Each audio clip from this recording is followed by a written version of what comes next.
Hi, I'm Jessica Gregory. Welcome to my EcoBUZZ. This week I am not very far from home. In fact, I'm in my front yard, and I found something the other day that maybe is familiar to a lot of you gardeners in particular, who are trying to find ways to get rid of insect pests in your garden. And this is evidence of a praying mantis. And so I want to take a look at it with you. So come along and let's check it out. So what I want to show you is actually hidden in my bushes up here. So I'm going to kind of lift up a branch. Let's make sure I can find it again. Here we are. Right here. You can see on this branch, attached to it is kind of a foamy structure. It looks like it's got some like layers and folds. It's really broad and then kind of narrow at one end.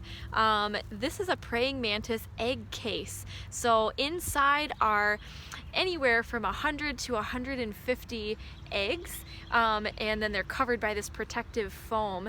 The female praying mantis will lay these eggs in the fall, and then they hatch in the spring. So anytime now, I don't see any holes on it. I haven't seen any evidence that a predator has tried to eat it, so I'm pretty sure at this point that there are still baby mantids in there, which is pretty cool. So I'll be keeping an eye on it. Now, when these hatch, the babies look like miniature versions of the adult praying mantis, but they lack wings. So they're super tiny, and you'll see them just kind of going all over the place. Generally, when they hatch, they're in an area that lacks prey.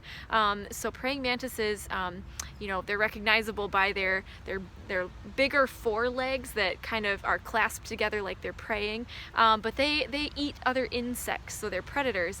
So when the babies hatch, there are so many of them, they have to spread out pretty far to be able to have enough food sources. And it's not uncommon for them to eat a sibling or two, so they're a bit cannibalistic, but they will go through the process of incomplete metamorphosis, which means that they will shed their skin as they grow larger 6 to 9 times before they become an adult, and each time they don't really change shape at all. They just get larger, and then they start to develop wings and some other structures as well.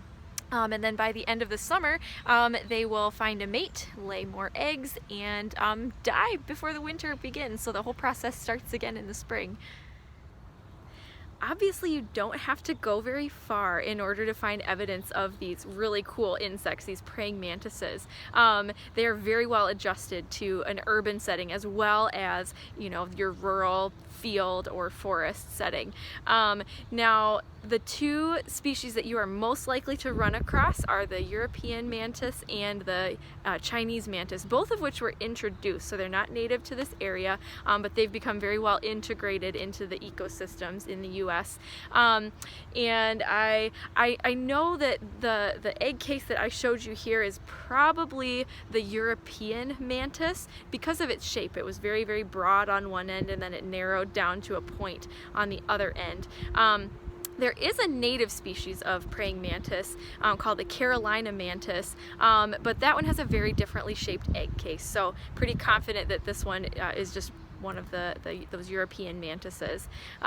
So if you're out looking for these, depending on the species, they usually have some preferences as to what kind of habitat you're going to find them in, but I've seen these egg cases all over the place, on the eaves of houses, on fence posts, as well as out on stalks of dried grass in the field, so it doesn't really matter.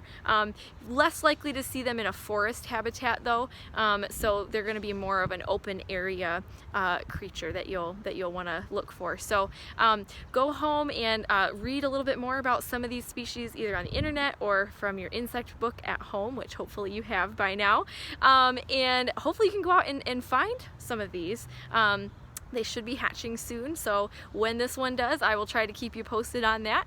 And I also have a photo from last fall of the praying mantis that I suspect probably visited these bushes and deposited the egg case here. So I'll post that on my EcoBUZZ as well.